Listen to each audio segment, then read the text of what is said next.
yang saya kasihi di dalam Tuhan, pada kesempatan ini kita berjumpa kembali dalam membahas sebuah topik, yaitu membahas arti ungkapan-ungkapan asing di dalam Alkitab, atau membahas tentang istilah-istilah yang asing di dalam Alkitab.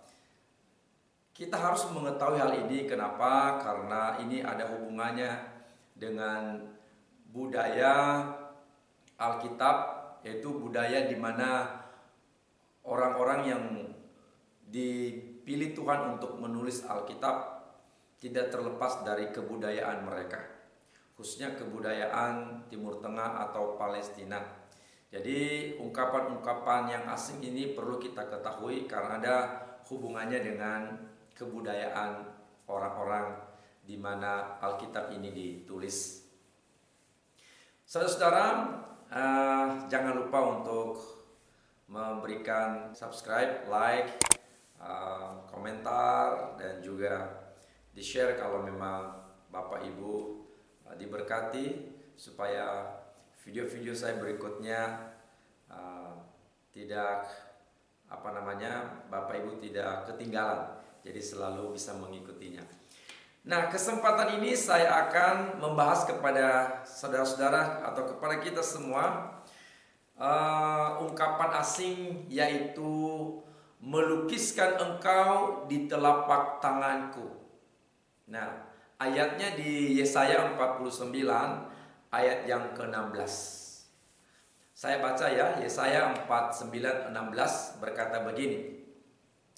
Lihat, aku telah melukiskan engkau di telapak tanganku, tembok-tembokmu tetap di ruang mataku. Jadi yang saya mau bahas, ungkapan atau istilah asing yang saya bahas pada kesempatan ini adalah melukiskan engkau di telapak tanganku. Nah, kalau kita tidak mengerti latar belakang atau kebudayaan Alkitab, pada waktu Tuhan berfirman kepada Nabi Yesaya, maka kita tidak tahu apa artinya melukiskan engkau di telapak tanganku.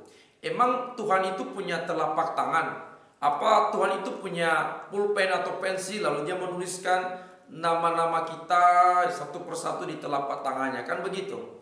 Nah, ternyata saudaraku, ungkapan asing ini Tuhan menggunakan, ada kebudayaan di Palestina di sana. Nah, misalnya begini, saya akan bahas pada zaman dahulu di Timur Tengah atau di Palestina tepatnya, khususnya di daerah pedesaan itu sangat sedikit orang-orang yang bisa baca dan bisa menulis pada waktu itu, ya. Jadi hanya beberapa orang, ya, yang sudah bisa membaca dan sudah bisa menulis. Oleh karena itu, surat menyurat tidak lazim dan juga tidak ada alat komunikasi yang bisa menghubungkan satu dengan yang lain yang pada waktu itu berjauhan tempat tinggal. Beda dengan sekarang, ya, di luar negeri pun sekalipun jaraknya sejauh apapun kita bisa berkomunikasi lewat media sosial, ya. Banyak sekali alat-alat komunikasi sekarang. Tapi dulu pada zaman Alkitab ini ditulis, ayat ini ditulis pada zaman dahulu, tidak ada alat komunikasi yang bisa menghubungkan satu dengan yang lain.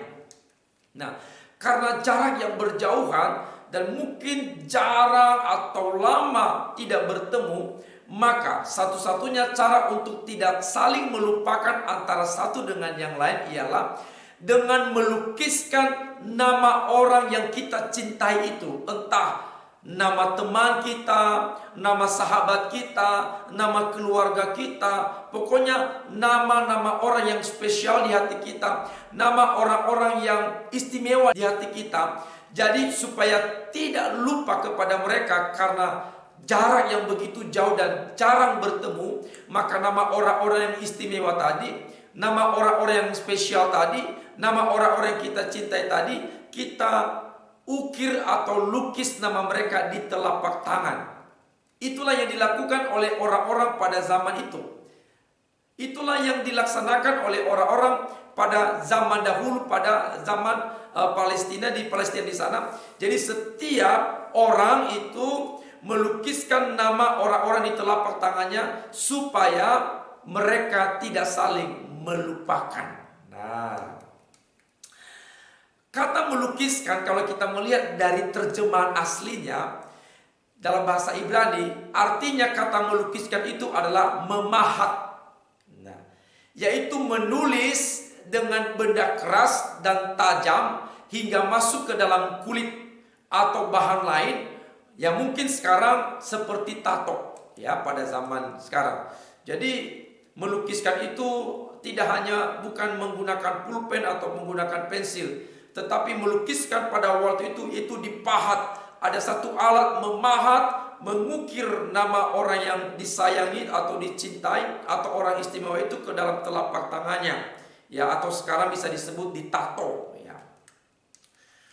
Berarti ketika melukiskan nama orang yang dicintai itu ke telapak tangannya, itu dilakukan dengan cara merajah atau menorehkan atau mentato itu ke dalam telapak tangannya. Jadi tembus agak ke dalam. Nah, dengan begitu lukisan nama tersebut di telapak tangan itu sifatnya permanen. Artinya tidak bisa dihapus baik dengan air atau dengan apapun. Tidak bisa. Tidak bisa dihapus. Kenapa? Karena itu sudah tertanam di dalam kulit.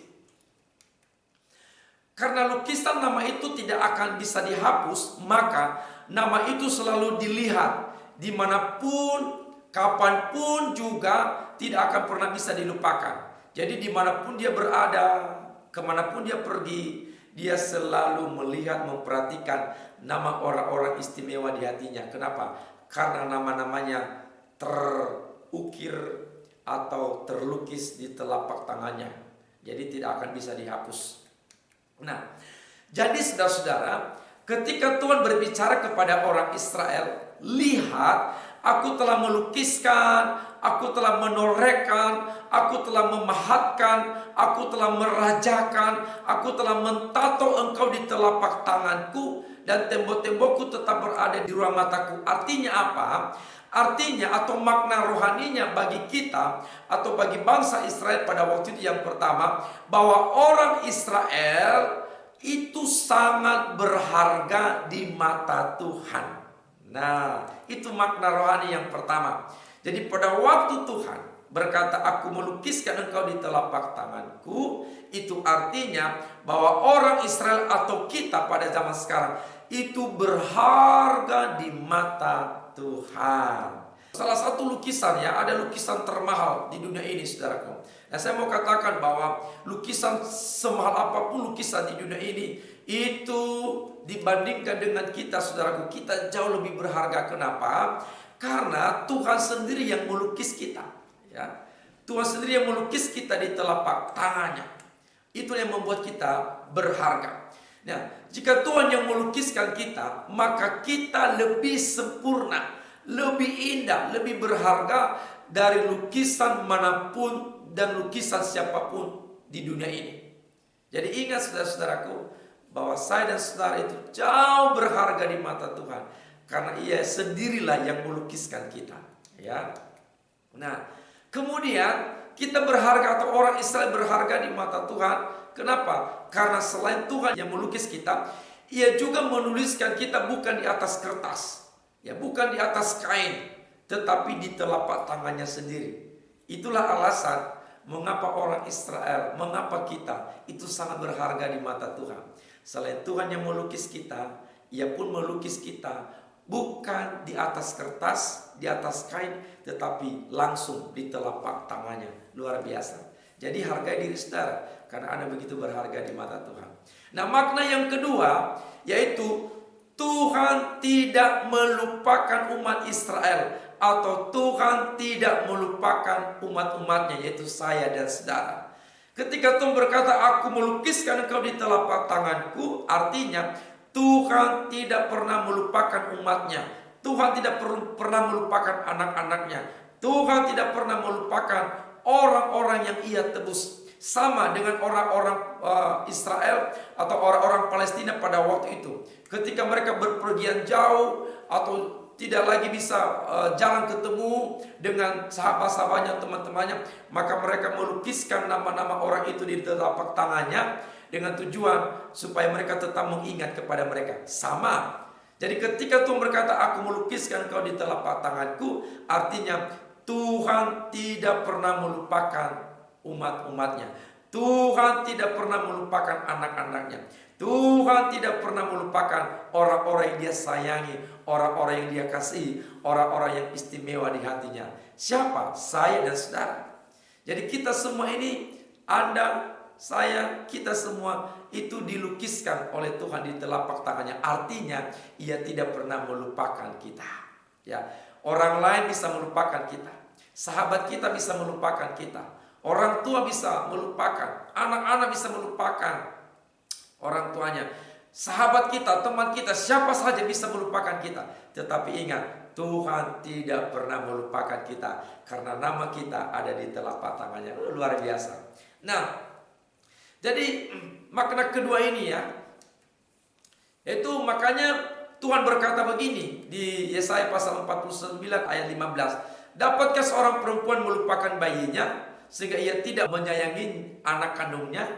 Sekalipun dia melupakannya, kata Tuhan, aku tidak melupakan engkau. Artinya Tuhan berkata begini, kalau ada seorang ibu melupakan anaknya, tetapi aku Tuhan tidak akan melupakan engkau.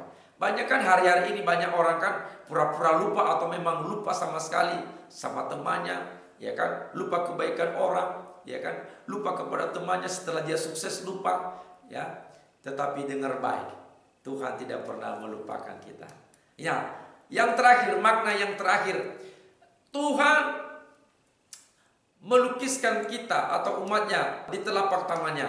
Artinya saudara, makna yang ketiga, Tuhan tidak meninggalkan umatnya. Tuhan tidak meninggalkan orang Israel. Tuhan tidak meninggalkan saya dan saudara. Kenapa? Karena kita selalu terukir di telapak tangan Tuhan. Nah, artinya dimanapun Tuhan berada, di situ pun kita berada, karena kita terukir, terlukis, terpahat di telapak tangan Tuhan. Jadi kemanapun Tuhan berada, dimanapun Tuhan pergi, di situ pun kita ada bersama dengan Tuhan. Atau kemanapun kita pergi, kemanapun kita berada, juga Tuhan ada di sana bersama dengan kita. Kenapa? Ia selalu bersama-sama dengan kita, karena kita ada di telapak tangan Tuhan. Kita digenggam, artinya tiap-tiap saat, tiap-tiap waktu, tiap-tiap hari selalu hadir dan bersama dengan kita, saudaraku. Nah, oleh karena itu kiranya pelajaran firman Tuhan ini, ungkapan-ungkapan asing dalam Alkitab ini akan meneguhkan kita. Dan percayalah bahwa kita berharga di mata Tuhan, karena kita diukir oleh Tuhan di telapak tangannya. Kita berharga di mata Tuhan. Tuhan tidak melupakan kita, dan Ia selalu bersama dengan kita. Ia tidak pernah meninggalkan kita. Shalom.